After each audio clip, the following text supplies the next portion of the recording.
Fala pessoal,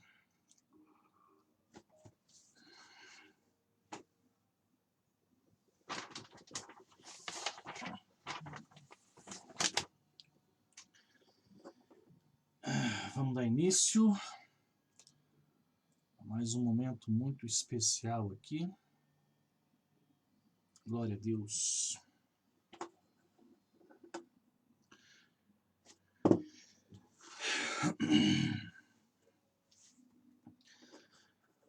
Pessoal do Facebook, do YouTube e do Instagram, sejam todos bem-vindos. Glórias a Deus.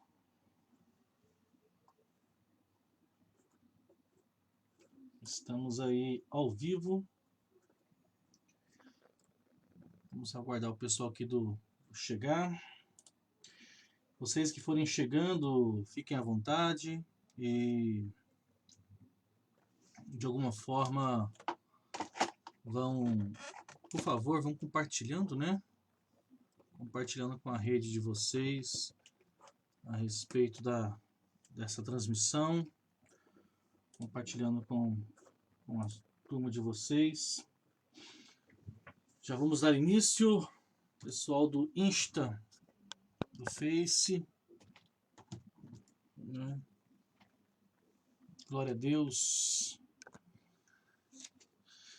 Pais queridos, estamos organizando aqui tudo. Dentro de 40 segundos já vamos dar início. Puxa a cadeira, vamos sentando, né? Já vamos estar dando início aí. Pessoal do Facebook, pessoal do Instagram. Mais uma mentoria online.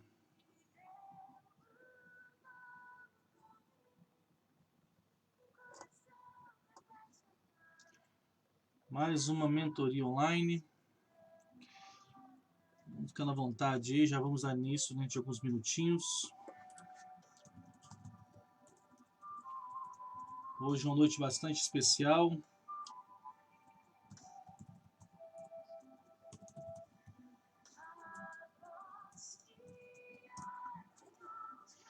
Pessoal do YouTube, pessoal do Facebook, estamos falando sobre saúde emocional. Então, se vocês gostariam que a gente falasse alguma coisa a respeito sobre algum tipo de sentimento ou de enfermidade emocional, por favor, coloquem aí o comentário. Já falamos ontem sobre ansiedade, falamos sobre inquietação e falamos sobre solidão. Se tiver alguma outra questão que se vocês gostariam que a gente falasse, 30 e poucos segundos, estamos dando início, tá? Peço aos irmãos que estiverem no Facebook e no YouTube que de alguma forma possam dizer aí como é que está a transmissão, se está tranquila, se está agarrando, né? Se está travando, não sei, né? Quem sabe aí pode nos orientar quanto a isso, né? Só conferir aqui uma aqui.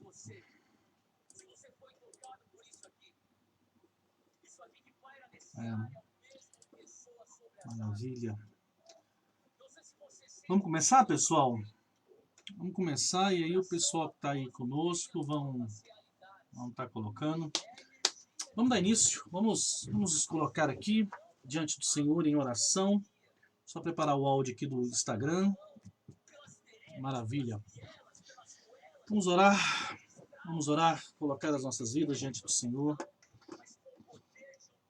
Paz, Altran. Boa noite, mestre. Picanha é uma delícia. Vamos orar.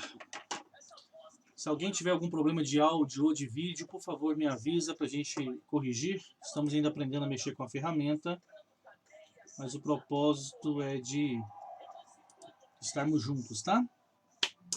Querido Senhor, na Tua presença nós nos colocamos aqui E pedimos, Senhor, que em Teu nome o Senhor nos abençoe, o Senhor nos direcione, o Senhor nos encaminhe por essas multiplataformas, Facebook, YouTube, Instagram. Que isso possa agora mover, ó Deus, através de cada um dos que estão assistindo e criarmos uma rede de compartilhamento. Que essa mensagem possa chegar, ó Deus, ao coração e à vida de todos. E que ela seja bênção, ó Pai, para a honra, para a glória e para o louvor de Teu nome. Que ela seja bênção a todos aqueles que estiverem assistindo, em nome de Jesus. Em nome de Jesus. My brothers, Pedrão, eu vou só dar uma saída e entrada, você entra de novo, por favor, para nós começarmos. Vou só colocar aqui no Instagram e começar, tá? Vamos lá. Queridos, estamos falando a respeito de 4 pilares para uma vida abundante. Nós entendemos que toda a nossa vida e todas as lutas, as mazelas que a gente passa na vida, elas se resumem em 4 áreas. A área da espiritualidade, a área dos relacionamentos e da saúde. E nós estamos, então, trabalhando paulatinamente cada uma dessas áreas. Hoje é a nossa 17ª transmissão. Eu acredito que nós vamos conseguir completar toda a mentoria em 21 transmissões. A gente está falando de mais de 20 horas de conteúdo e nós estamos aqui para servir você, porque nós acreditamos que a vontade do Senhor é que nossas vidas, é que nós tenhamos uma vida abundante no sentido de excelência. Nós acreditamos que a vontade do Senhor é que nós tenhamos uma vida plena nele. E para isso nós estamos aqui destrinchando áreas e cremos que converter essas áreas à vontade do Senhor é a forma de vivermos plenamente. Estamos também aqui neste momento orando, compartilhando, trazendo algumas interpretações bíblicas, trazendo algumas indicações de leituras cristãs, porque nós temos uma obrigação moral diante do Senhor, que é sairmos dessa quarentena muito mais crentes, muito mais fervorosos, muito mais avivados do que nós entramos. Nós precisamos aprender com os desertos que a vida nos submete. Sim, né? Passar pelo deserto não é uma escolha. A palavra do Senhor diz que no mundo nós teríamos aflições. Agora, como nós sairemos disso, isso sim, nós podemos entender e determinar. Nós cremos na palavra de Romanos capítulo 12, o qual muitas vezes nós cultuamos ao Senhor de forma intencional.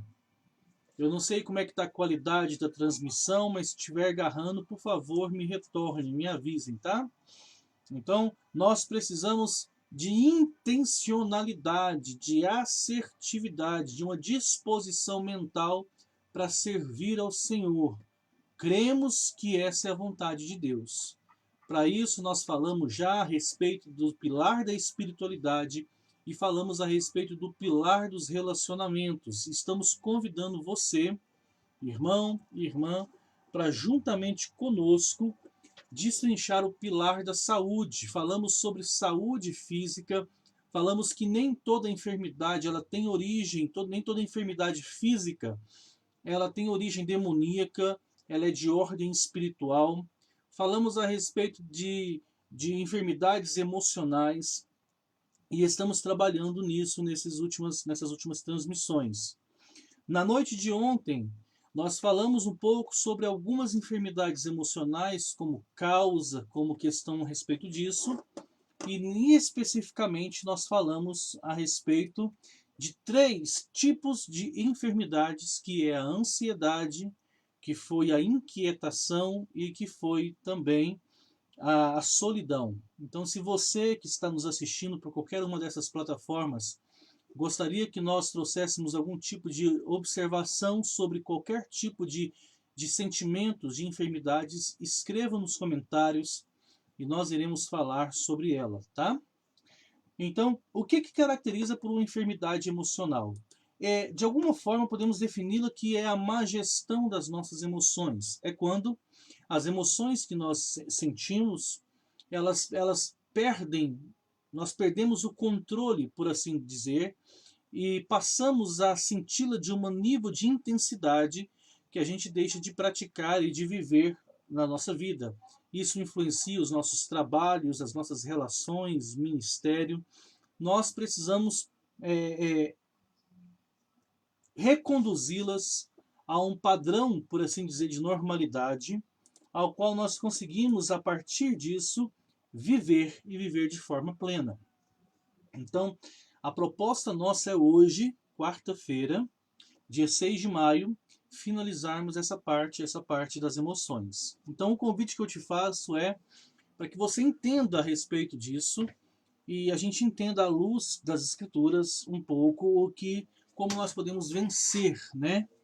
Eu reitero que eu não sou terapeuta, eu não sou psicólogo, né? Eu sou apenas um pregador da palavra que crê piamente na revelação de Cristo por meio das Escrituras e na suficiência tanto de Cristo quanto das Escrituras para qualquer área da nossa vida, ok?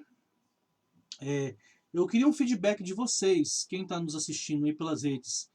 Manda para mim um comentário, escreva aí, por favor, ok, estou te ouvindo, né? Só ok, e eu vou saber que você está me ouvindo bem e que você está me vendo bem para que eu possa continuar aqui. Então, me dá um retorno aí. Pessoal do Instagram, escreve no comentário aí quem estiver conosco. Ok. Pessoal do Facebook. Estou só aguardando vocês darem esse retorno, tá? O pessoal que está aqui comigo eu não sei quem é que está comigo aqui no YouTube, mas eu estou interrompendo a conexão do YouTube para ver se melhora um pouco as outras, tá? Então, você que está no YouTube, por favor, vem cá para o Instagram, vem cá para o Facebook e vamos trabalhar aqui só em duas plataformas para ver como é que se melhora um pouco a conexão, para a gente não dividir, né? Vamos lá. Olha, o Altran disse aqui, top de linha. Ana Maria, paz, irmã Ana, obrigado pelo retorno. Tentamos falar com você mais cedo, não conseguimos, tá? Só um feedback com relação lá à conexão do Google Duo, mas depois eu te mando a mensagem. Vamos então continuar? Bem, primeira coisa que nós precisamos compreender é a respeito do processamento de uma enfermidade emocional. Eu disse para vocês que a enfermidade emocional é a má gestão das emoções. Então seria possível gerenciá-las, cuidar das nossas emoções? Primeiro, é necessário desmistificar a questão da emoção e deixarmos de demonizar as emoções. Porque muitos de nós, é verdade, acredita que alguns tipos de sentimentos eles são malignos ou até mesmo ruins, prejudiciais. Mas isso é muito relativo. Em que sentido eu estou dizendo isso para você? É relativo no sentido de que as emoções em si, elas não são ruins. O ruim é o destino que eu dou para essas emoções e o resultado final delas. Por exemplo, a ira é algo ruim? Como eu posso dizer que a ira é algo ruim se o Cristo que nós servimos irou? Se Deus é um Deus que ira. A raiva, a indignação, o ódio, né? Pastor, o ódio não pode ser bom. Claro que pode. Pode ser uma emoção santa. A Bíblia, amar a Deus significa amar aquilo que Deus ama e odiar aquilo que Deus odia. Odeia, né? Odia. E aquilo que Deus odeia. Então, amar ao Senhor não parte do pressuposto apenas de amar ao Senhor de uma forma única. Nós precisamos amar a Deus e amar aquilo que Deus ama e odiar aquilo aquilo que Deus odeia. Isso é um amor bíblico.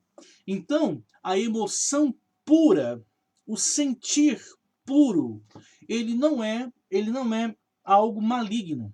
Agora, a destinação que eu dou para esse sentimento, perdão, a destinação que eu dou para esse sentimento, isso sim pode ser algo prejudicial, maligno ou não na minha vida. Tá? Mas em que ponto, em que momento em que a gente adoece emocionalmente? Quando nós criamos uma expectativa a respeito de algo, a respeito de pessoas, a respeito de situações, nós projetamos, nós idealizamos, nós expectamos algo e há uma frustração. Então, quando nós perdemos um ente querido, paz, Ronaldo Batera, graça, bem-vindos em nome de Jesus. Então, quando nós perdemos um ente querido, quando nós interrompemos uma relação, né? Um casamento que ele é interrompido, todo o processo de separação, isso gera bastante feridas emocionais, né? Quando alguém que deveria nos proteger, essa pessoa é causa de um dano, então tudo isso vai causando marcas, né? Existem expectativas que são conscientes e expectativas que são inconscientes, né? Involuntárias. Então você convive com seus pais, você espera que dos seus pais venham amor, proteção, cuidado, e aí de repente você se depara com uma perspectiva de uma pessoa que deveria cuidar de você, que deveria te amar, sendo aquela que é a causadora das suas feridas, né? Quando você casa, é uma coisa que a gente precisa entender. Mas fulano separou. A separação no cartório, a separação pública, ela é apenas a última instância de um processo bastante doloroso, de perca de sentimento, de mudança de sentimento, de perca de respeito. Então, antes que haja uma separação para a sociedade, existe uma separação interna dentro de casa.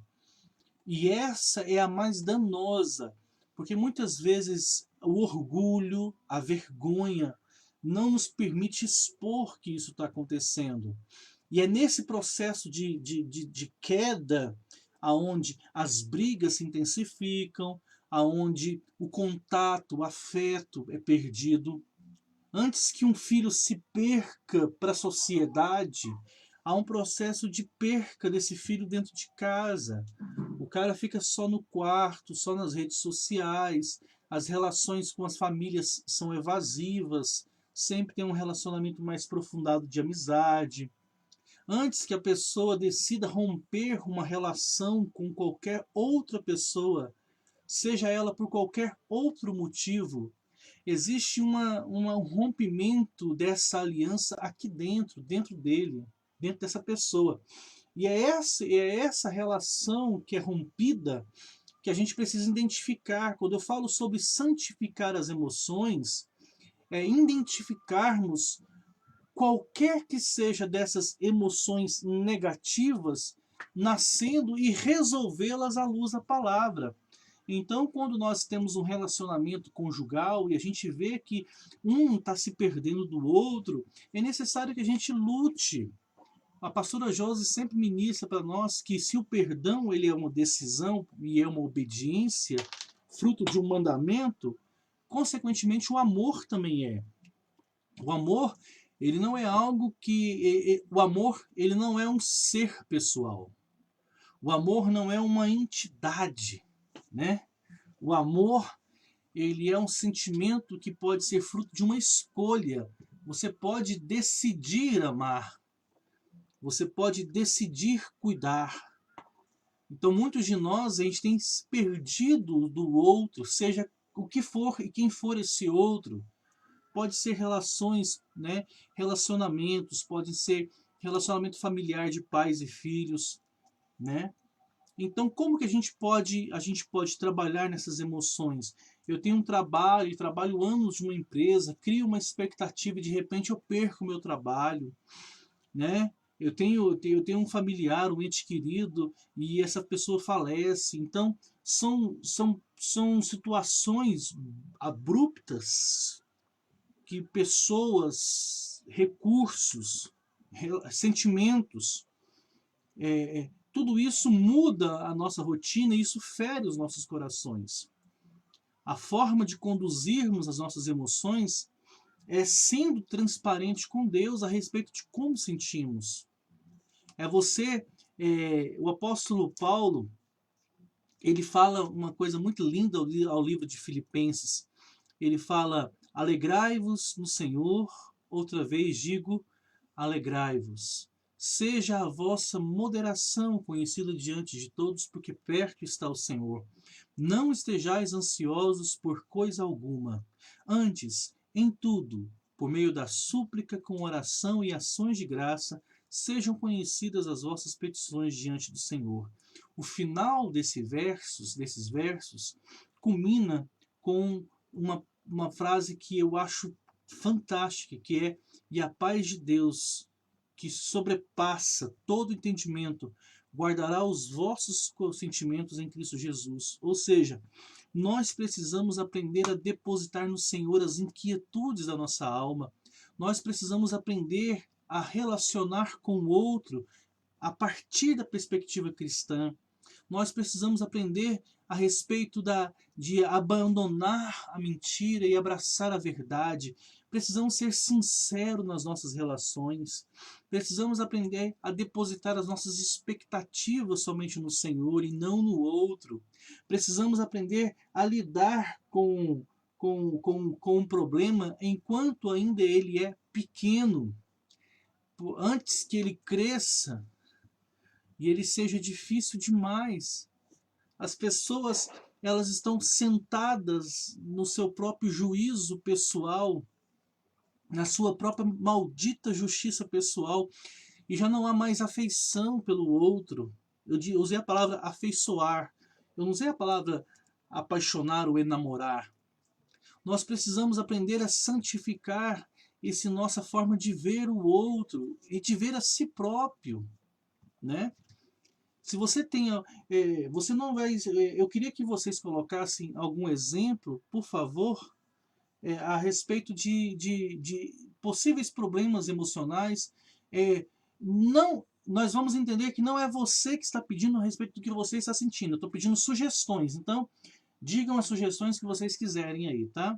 Falamos sobre solidão, falamos sobre inquietação e falamos sobre ansiedade. Se tiver alguma outra questão emocional, coloque aí nos comentários que a gente vai falar como exemplo. Então nós precisamos converter as nossas emoções, né? Muitos de nós converte vestes, converte forma de falar, converte, né? Paz, Val, vamos vê-la. Um abraço no nosso irmão Amarildo, saudade dele, estou sem contato dele, viu? Então, muitos de nós se converte, mas poucos de nós quer converter as nossas emoções. Muitos de nós somos conduzidos pelas nossas emoções e nós não devemos, né? Irai-vos, mas não pequeis, né? Sintam o que precisam sentir, mas não permitam que o sentir os afastem do propósito e da vontade de Deus, né?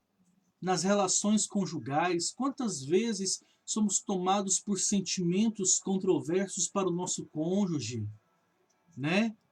Quantas vezes a gente não ira com o outro, né? Ou seja, eu irei contra minha esposa, mas o que é maior dentro do meu coração? É o sentimento de ira ou é a minha aliança com ela? Qual é o sentimento maior? É o meu compromisso diante de Deus e a minha obrigação, a minha responsabilidade por zelar, por apacentá-la, ou a minha ira? Ou a minha sentimento de tristeza, decepção, seja o que for. Então, quando eu falo a boa gestão das nossas emoções, isso está diretamente relacionado à forma como eu me dou com essas emoções diante daquilo que a palavra de Deus me orienta. Eu não posso simplesmente ir dando um murro na cara de qualquer um que eu queira. Antes eu tenho uma aliança com o Senhor, antes eu tenho um compromisso diante do propósito que Deus tem para a minha vida. E é por isso que as pessoas estão doentes. As pessoas estão enfermas, muitas vezes emocionalmente. Porque elas criam, idealizam algo e elas vivem lutando, buscando algo que é inatingível. Tá? Eu vou citar aqui alguns exemplos para vocês. Primeiro, nós falamos sobre ansiedade, inquietação e falamos também sobre solidão. Então eu quero falar uma palavrinha que adoece muita gente: sucesso. Você já viu que tudo aquilo que você faz ou tudo aquilo que você conquista não é suficiente? Quantos de nós não vivem buscando um tão almejo sucesso? Quantas vezes nós não transferimos essa pressão para os nossos filhos, comparando os nossos filhos aos filhos de outras pessoas? Quantas vezes a gente deixa de ser grato por aquilo que temos, quando a gente só sabe enxergar o que o outro tem? Compramos a nossa casa, mas a do fulano é melhor do que a nossa, então não somos gratos pela casa que nós temos. Compramos o nosso carro, mas o do fulano trocou o velho pelo novo, então agora ele tem um novo, então eu não sou satisfeito pelo que eu tenho. Então eu nunca sou grato, eu nunca tenho paz. Luto, luto, luto para conquistar algo. Quando conquisto aquilo, já não tem mais alegria. Porque quando eu consigo conquistar aquilo, eu olho para o lado e vejo que as pessoas já têm outra coisa e eu desejo. Então, na verdade, o sucesso é a tentativa de suprir algum tipo de carência, algum tipo de necessidade de autoafirmação. Tudo isso oriundo de uma imagem mal formada de si próprio. Você precisa o tempo todo de alguém estar dizendo: olha, parabéns, olha, você está no caminho certo. Nossa, olha como você conseguiu. Quantas pessoas não passam anos numa faculdade, cursando uma faculdade, estudando numa faculdade, quando terminam a faculdade, não têm alegria com a conquista de ter formado, porque na verdade estavam ali para cumprir não o sonho da vida delas, mas para cumprir um sonho que na verdade é dos pais. Os pais é que foram pontes incompletas. Os pais é que não souberam lidar com o estilo e o padrão de vida que eles conseguiram dar para os seus filhos, e eles agora estão transferindo para os seus filhos, para que os seus filhos não passem as mesmas frustrações financeiras que ele. Então o pai joga nas costas dos filhos uma pressão dizendo: você precisa ser um bem-sucedido. Por quê? Na verdade, o que o pai não quer não é que o filho seja bem-sucedido. Na verdade, o que ele não quer é que o filho passe as humilhações que ele passou. É que o filho não passe as vontades que ele passou. É que o filho não passe, né, os desejos que ele passou. Então, quando o pai fala para o filho: você precisa ser um engenheiro, você precisa ser um advogado, você precisa ser um médico, na verdade o pai está dizendo: olha, eu sou fraco, eu não tive forças para peitar a sociedade o tempo todo me subjugou, eu quis comprar algo e não pude, eu quis viajar e não pude, e eu não soube conviver com as minhas frustrações. Então eu vou jogar tudo isso em cima de você, para que você vença na vida e não precise passar para as mesmas humilhações que eu passei.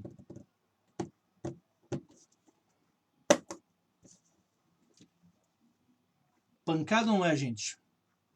Forte, né? Então, a maioria de nós, quando relaciona com os nossos filhos, na verdade, a gente está relacionando a partir de um reflexo da criança que existe em nós e de todos, né? Quer ver um pai ficar irado?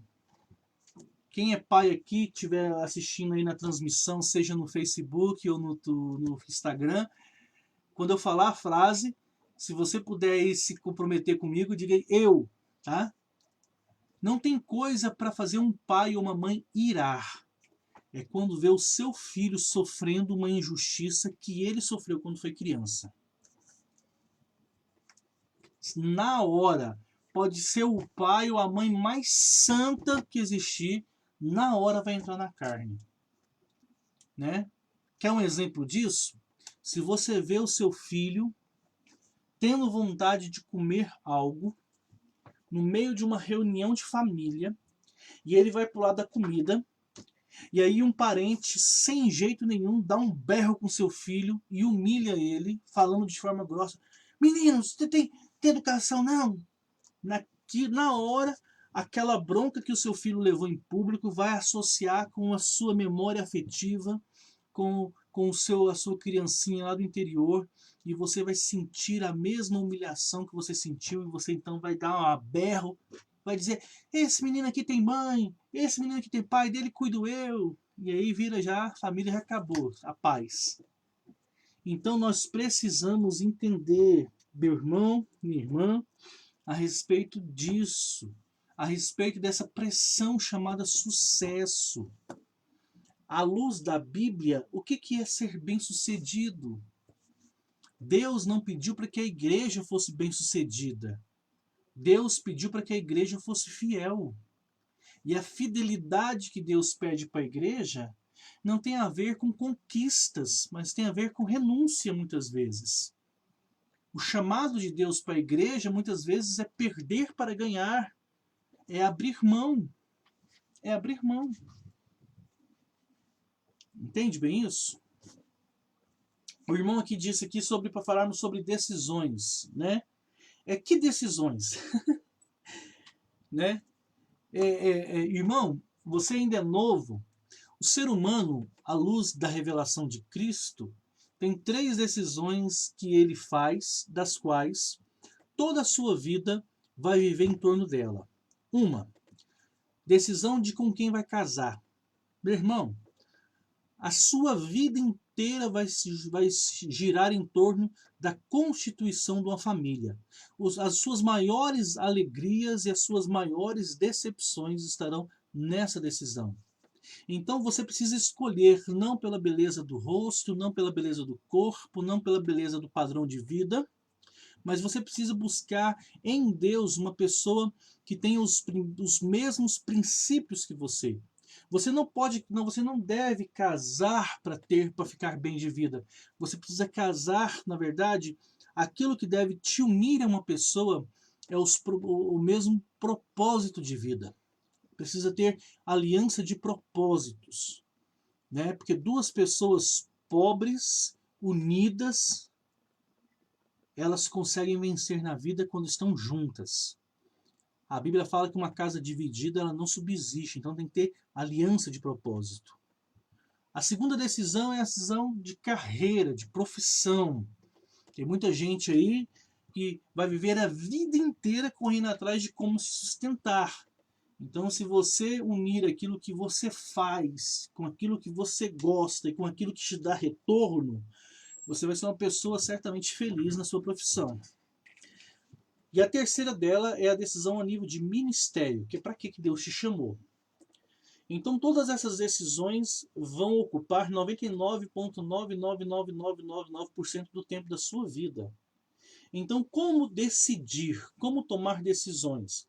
Você precisa de ter embasamento bíblico de qual que é a vontade de Deus. E uma das primeiras regras de descobrir qual que é a vontade de Deus é que ele não vai em desacordo com a sua palavra, é que não vai existir, além disso, é que nenhuma decisão ela vai promover a carne, lascívia, glutonaria, adultério, né, luxúria, nenhum dessas, as obras da carne de Gálatas capítulo 5, nenhuma decisão vai enaltecer a carne.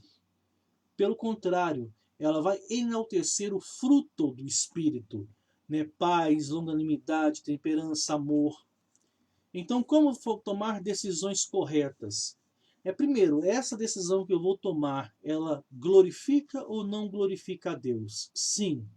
Se eu sou solteiro e vivo na casa dos meus pais, essa decisão que eu vou tomar desonra os meus pais ou honra os meus pais?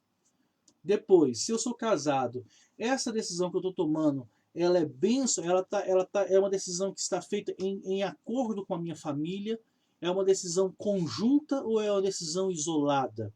Eu participei, a minha família, ou não da minha decisão? É uma decisão colegiada ou monocrática? Entende? Então, tudo isso são ferramentas balizadoras. Se você for cristão ainda, tem mais um fator. Você precisa de ter alguém ao seu lado, mais maduro na fé, um conselheiro, alguém que te acompanha, alguém que ora contigo, alguém que cobre a sua vida e que te ajuda nas maiores decisões da sua vida. Não é fácil, tá? Eu, particularmente, as maiores decisões da minha vida, elas vieram pautadas de um momento muito difícil e de um momento em que tivemos que fazer uma renúncia. Eu estou falando de uma experiência pessoal minha. Mas logo depois de ter decidido, eu fui inundado de uma paz muito grande. Muito grande. E, consequentemente, depois disso, o Senhor transbordou em provisão. Um exemplo disso foi quando nós decidimos mudar de local da igreja. Nós saímos de um prédio e mudamos para o outro. Mudamos para um prédio maior. O aluguel era quase 3 vezes o valor que nós pagávamos. E todas as pessoas, ouça isso, todas as pessoas que disseram que iriam nos ajudar em pagar o aluguel declinaram, não puderam ajudar. Seja por um motivo ou outro. Mas já passaram-se 3 anos que nós estamos nesse lugar. E o nosso aluguel está em dia. Então, se nós tivéssemos pensado a respeito de não decidir por causa do valor, da dificuldade, nós não teríamos tomado essa decisão. Mas a decisão foi debaixo de oração, foi debaixo de compartilhamento, foi uma decisão colegiada. Então, é fácil? Não é fácil. Tivemos dias muito difíceis, mas a gente tem visto a mão do Senhor sustentar a gente. Decidir não é tão complicado. Saber o que fazer não é tão complicado. Fazer é que é difícil, porque tem um monte de amarras emocionais que nos impedem. Quer um exemplo disso? Todos nós sabemos que nós precisamos orar e ler a Bíblia, no entanto, a gente é tão falho nisso, né? É tão falho quanto a isso.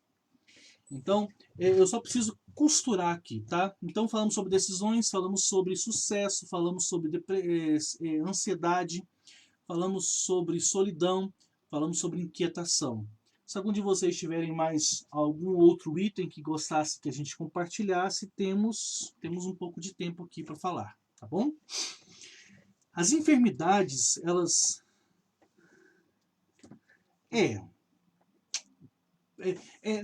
quando você fala, Pedro, de sacrifício, toda decisão nos leva a um sacrifício, é porque todas as vezes que você vai de um lugar para o outro, você está buscando uma nova perspectiva de situação e isso necessariamente te obriga a deixar algo para trás, mesmo que seja apenas o lugar. Então, partindo dessa perspectiva, sim, existe um sacrifício ou existe algo a abrir mão. Nem sempre é algo que é tão complicado para alguns ou é um sacrifício. Mas a própria escolha de continuar, né, de escolher, também é um sacrifício, né? O casamento, por exemplo, é uma decisão maravilhosa. Nós decidimos amar e viver com uma pessoa. A gente ganha muito, né? Mas é um sacrifício diário de abrir mão de muitas coisas e principalmente o grande inimigo de qualquer relação somos nós mesmos, né? A gente tem que vencer a nós mesmos todos os dias. Quanto a isso, sim, toda escolha possui um sacrifício. Na verdade, todo ato de amor, ele nos leva a um sacrifício.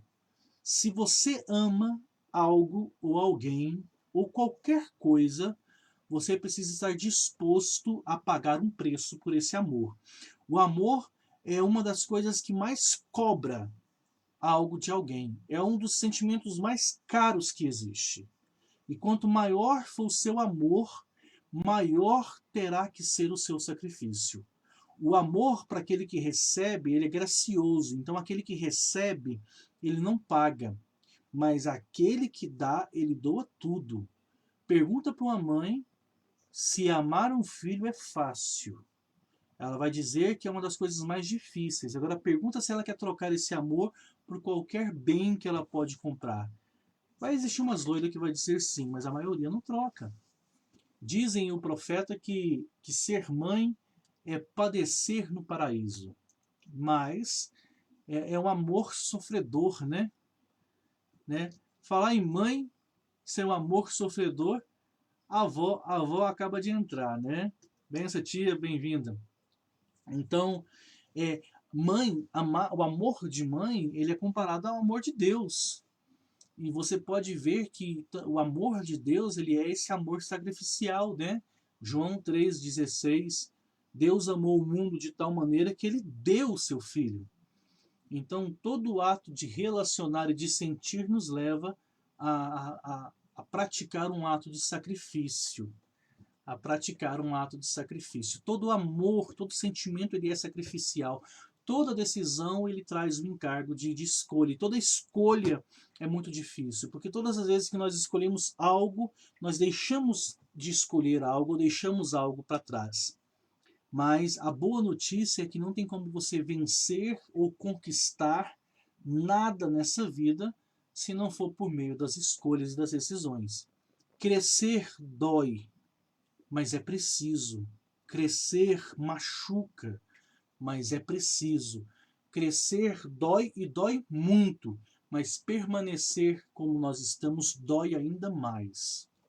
E nós precisamos não dar tanta importância para a dor, mas buscarmos acima disso o propósito, o resultado. A enfermidade, ela é quando eu deixo de viver a enfermidade emocional mais comum. A gente agora vai estar partindo para os arremates. As enfermidades emocionais mais comuns na nossa vida são as mágoas e são as ansiedades. E elas são oriundas quando nós deixamos de viver temporalmente. O que quer dizer isso? A vida humana, ela é regida pelo Cronos, uma tipificação do tempo. E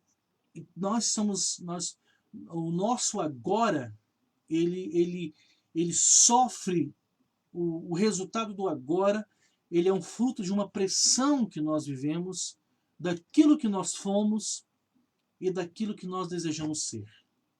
Ouçam bem isso, anotem isso. Olha, você é o resultado daquilo que você foi e daquilo que você quer ser.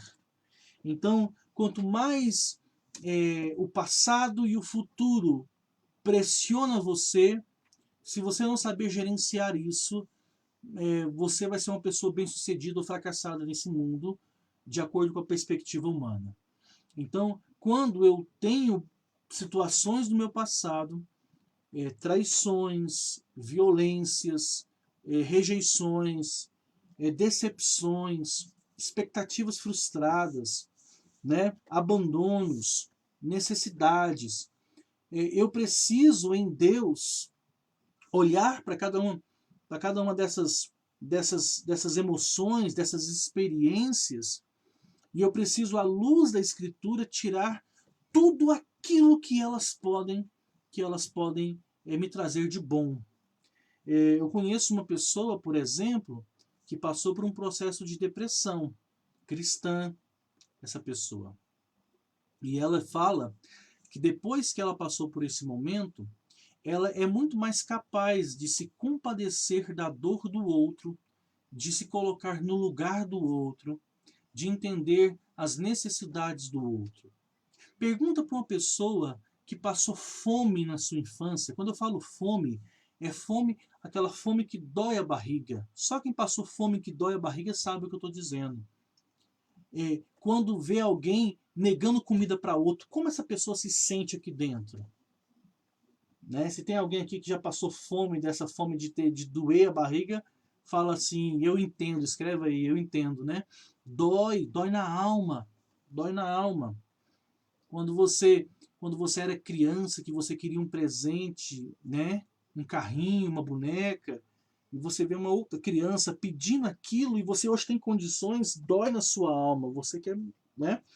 Então, quem nós somos hoje é reflexo desse eu do passado que fica gritando para nós e fica moldando as nossas decisões, as nossas escolhas no nosso dia. E também, partindo de um reflexo do meu eu do passado, eu tenho uma projeção de quem eu quero ser no futuro, as minhas conquistas. Então, eu preciso, à luz da palavra, eu preciso confrontar isso. As minhas expectativas do futuro e as minhas frustrações do passado. Para quê? Para que a mágoa e a amargura elas não sejam mais fortes do que, por exemplo, a minha ansiedade de querer fazer alguma coisa.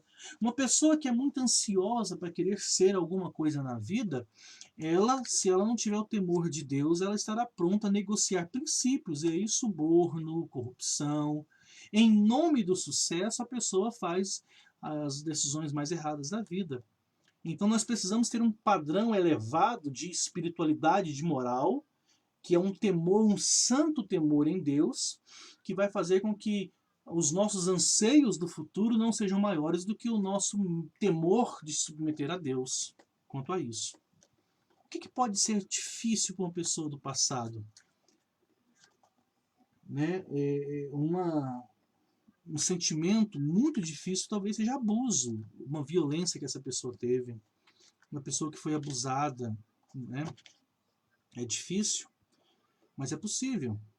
É possível você, ainda assim, trabalhar o seu coração e perdoar aquele que te abusou. É possível. Em Deus, há plenitude de cura, cara. Em Deus, ele nos dá uma nova história, uma nova vida. Sabe? As dores do passado, elas nunca deixarão de existir, mas a gente pode não ser dominado por elas.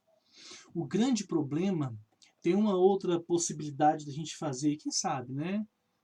Chama a idolatria da dor. Quem sabe a gente faz uma outra mentoria chamada idolatria da dor.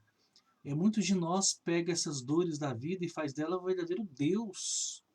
Tudo na nossa vida é em volta disso, em volta das dores, né? Para a liberdade foi que Cristo nos libertou. Por que então nós não vivemos essa liberdade? Diz aí, pessoal. Por que então nós não desfrutamos? Por que damos tanto apego às nossas percas? Não é? Estava conversando com a minha sogra essa semana, meu sogro faleceu há alguns anos, e aí ela me disse, né, nessa conversa, o porquê que Deus ainda permite que ela estava viva, né?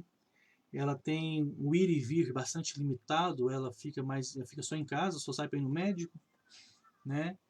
E que ela sentia muita falta do meu sogro, né? E aí eu disse para ela assim, olha, a saudade, ela é uma expressão de amor. E em Cristo Jesus, ninguém morre. Deus não é Deus de mortos. Deus é Deus de vivos. Então, quando nós perdemos alguém em Cristo, na verdade nós não perdemos, é apenas uma ausência temporária. Entende isso? É um até logo. E eu disse para ela outra coisa, eu falei assim, olha, a senhora não pode estar com as pessoas como a senhora talvez desejasse estar, mas aonde as suas pernas não vão, a sua oração chega. E a oração, ela consegue manifestar a graça de Deus. Tendo esse entendimento, nós chegamos à seguinte conclusão. Eu preciso entender o chamado de Deus para a minha vida. E esse chamado me leva a querer glorificar a Ele com as minhas atitudes e com as minhas decisões. E eu tenho que cuidar da minha saúde, a minha saúde física e a minha saúde emocional. Estar doente emocionalmente não é pecado, mas aquilo que nos levou a adoecer pode ser pecado. Eu vou guardar rancor e mágoa quando a palavra claramente me orienta a perdoar. Por que eu vou continuar vivendo no pecado da mágoa, da falta de perdão? Perdão não é sentimento, perdão é decisão. E a palavra de Deus diz que eu deveria amar o meu próximo. E se eu devo amar o meu próximo, quanto mais próximo esse próximo for de mim, mais intensamente esse próximo precisa sentir este amor na minha vida.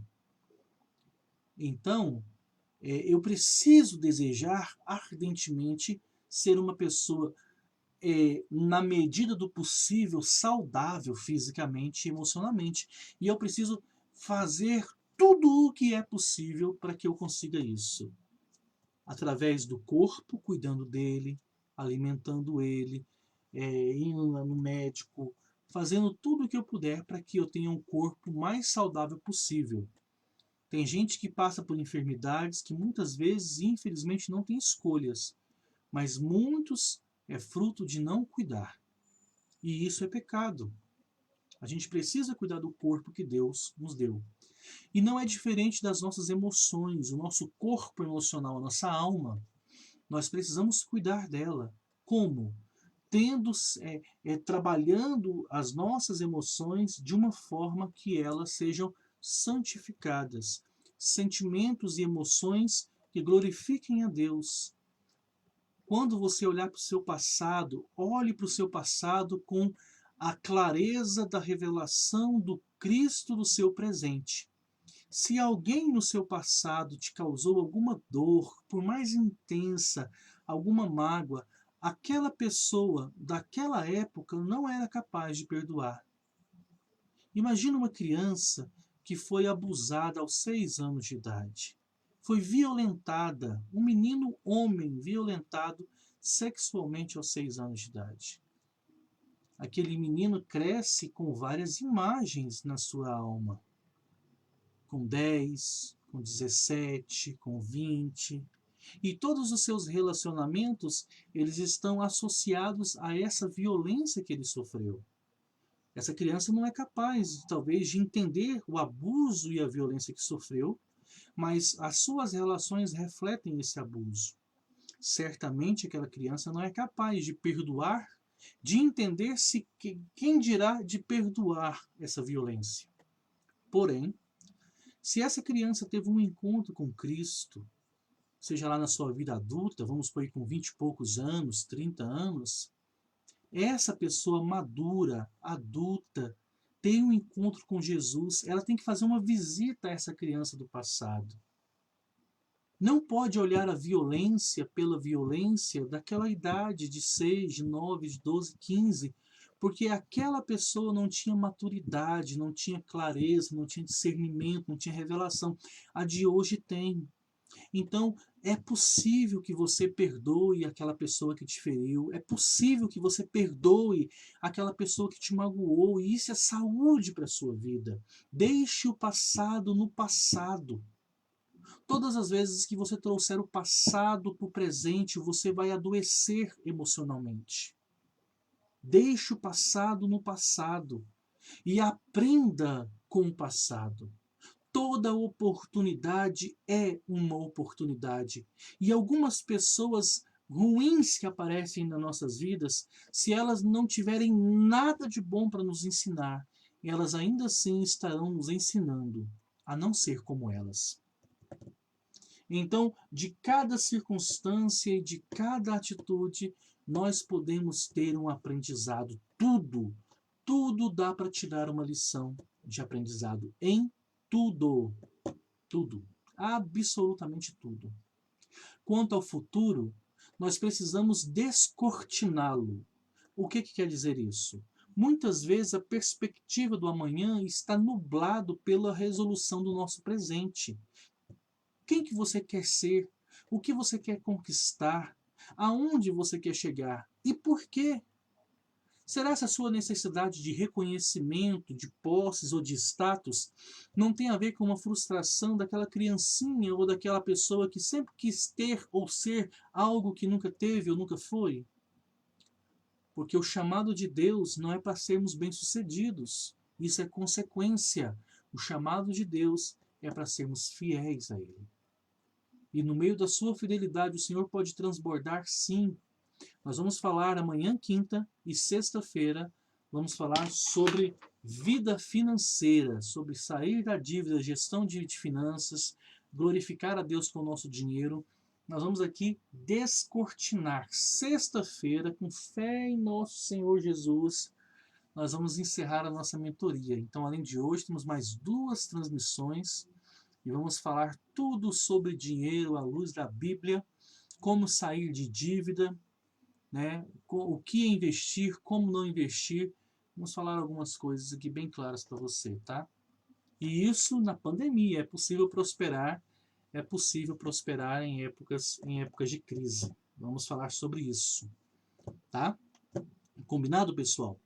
Então, cuide do seu corpo, cuide das suas emoções e aprenda a viver com o maior combustível que você possa ter, chamado Viva para a Glória de Deus. Viva para a Glória de Deus. Eu quero orar com você. Eu terminei 2 minutinhos mais cedo para orar com você que está aqui me ouvindo, me vendo, né? Ô Pedrão, ore por mim. Eu quero do fundo do coração. Eu tenho algumas pessoas aqui que estão no Facebook, outras aqui no Instagram. Mas bem que depois vai ficar gravado, né? Eu tenho um sonho desses 4 pilares virar um livro. Aquilo que a gente está bebendo aqui nas transmissões, cara, é muito superficial.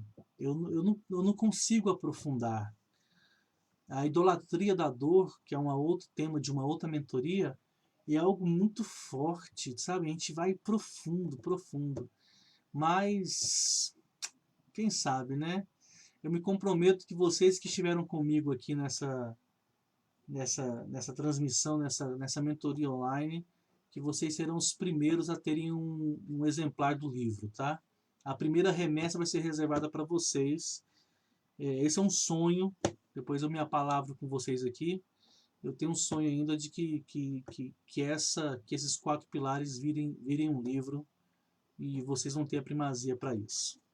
O certificado, Pedrão, certificado é vocês viverem para a glória de Deus.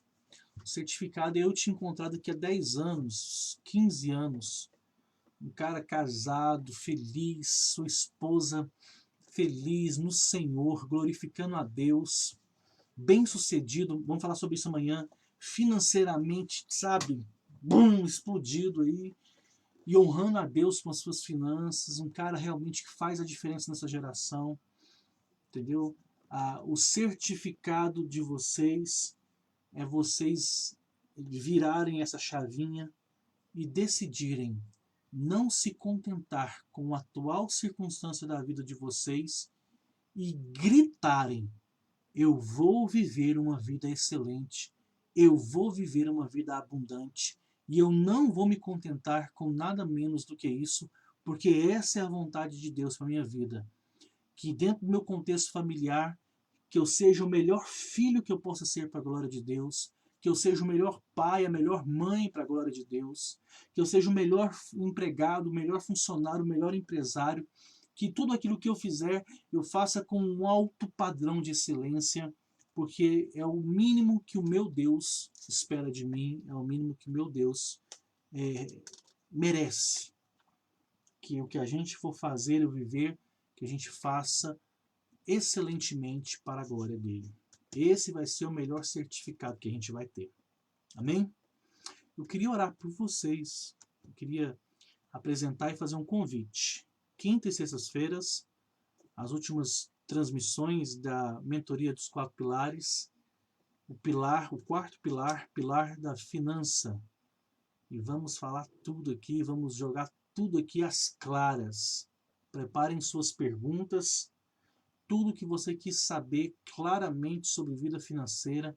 Vamos falar sobre esses malditos pastores que se dizem pastores e que usurpam Mas vamos falar também de pastores piedosos, homens de Deus, que levam a sério as finanças e o dinheiro que é de Jesus. Vamos falar tudo aqui, cara. Todas as suas dúvidas, venha para cá que a gente vai jogar claro aqui. Quinta e sexta-feira, pilar da vida financeira, conto com a presença e com o apoio de vocês divulgando isso, tá? Vamos orar?